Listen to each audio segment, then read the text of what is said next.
বনি ইসরাইলের বদমাশ, যে নিজেকে মানুষ বলে কখনো স্বীকার করত না, বলতো আমার চেয়ে কুকুরও ভালো।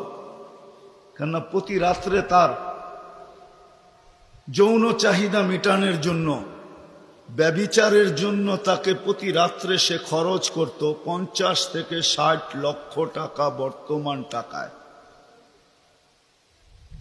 এক রাত্রে একজনকে ধরে নিয়ে আসছে, কামরায় ঢুকায় দিয়া বলছে আমি প্রস্তুতি নিয়ে আসতেছি। যখন প্রস্তুতি নিয়ে কামরায় ঢুকতে ছিল তো দেখতেছে ওই মহিলা এক কোনায় বসে কাঁদতেছে। তো জিজ্ঞাসা করছে তোকে জোর করে নিয়ে আসি না, টাকা দিয়ে নিয়ে আসছি, কাঁদিস তো কাঁদিস কেন?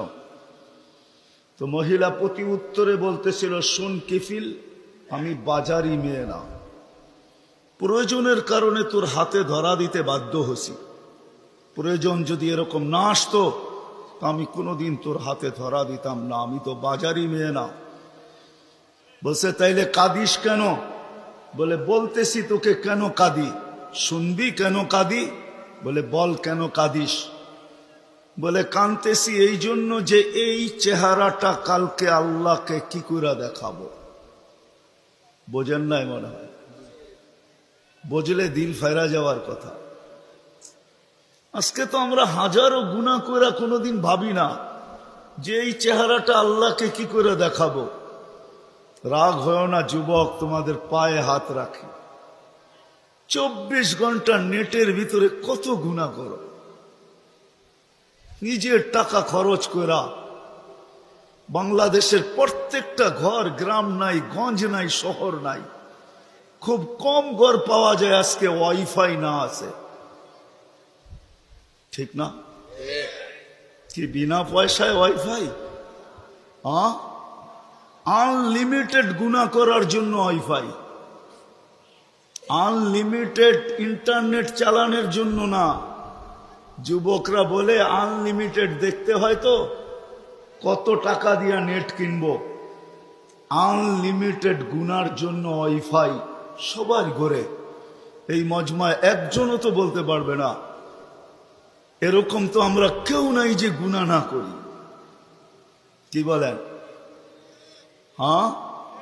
মুহাম্মদুর রাসূলুল্লাহর কারণে বেঁচে গেছি। কুরবান যাও মুহাম্মদুর রাসূলুল্লাহর উপরে। এই রসুল যদি আমাদের নবী না হইতেন তাহলে কোনোদিন মনে হয় এই হাদিস আমাদের কাছে আসতো না। আস্তুরুকা ওয়ালাউ তাখশানি, আল্লাহ বলে উম্মতে মুহাম্মাদি তুই আমাকে ভয় করিস না, কখনো ভাবিসও না যে আমাকে চেহারাটা দেখাবি। তো দেখাবি কি কইরা? 24 ঘন্টা গুনাহ করিস আর আমি 24 ঘন্টা লুকোচুরি খেলতে থাকি, আমি 24 ঘন্টা লুকাইতে থাকি। তুই গুনায় অভ্যস্ত, আমি লুকাইতে অভ্যস্ত। তুই গুনাহ ভালোবাসিস, আমি লুকাইতে ভালোবাসি। তোর কাছে গুনাহ মজা লাগে, আমার কাছে লুকাইতে মজা লাগে। তোর স্বভাব গুনাহ করা, আমার স্বভাব লুকানো। মুহাম্মদুর রাসূলুল্লাহর উম্মত না হইলে মনে হয় এই ঘোষণা হতো না, কুরবান যাও মুহাম্মদুর রাসূলুল্লাহর উপরে। এই মজমায় তো একজনও নাই যে কোনো দিন 1 মিনিটের জন্য ভাবছি যে গুনাহ তো করি, কিন্তু কালকে এই চেহারাটা আল্লাহকে কি করে দেখাবো। আমার কথা মনে হয় বোঝেন না। মহিলা কিফিলকে বলতেছিল, কিফিল আমি বাজারি মেয়ে না, বিপদ তোর হাতে আমাকে নিয়ে আসছে, কিন্তু কাঁদতেছি কেন জানিস? কালকে এই চেহারাটা আল্লাহকে কি করে দেখাবো। বলতে দেরি কিফিলের দিল ছিদ্র হতে দেরি হয় না, ভেদ করতে দেরি হয় না।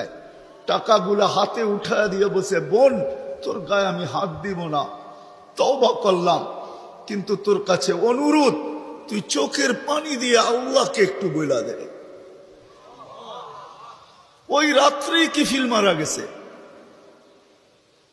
বাস্তবিক উঠায় দেখেন কিতাবে, সমাজের কেউ ছিল না এরকম